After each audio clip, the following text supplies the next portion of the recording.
Okay, this one, breakfast, lunch, merienda, hapunan. Tikoy, gawa ko. Sarap yan. Tapos, black gulaman. Ilalagay dito mamaya sa pongkan, calamansi juice. Ihahalo din mamaya, tapos lalagyan ng yellow.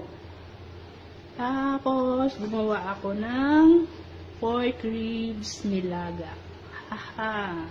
Yan lang yung aming kakainin hanggang maghapon. Oh!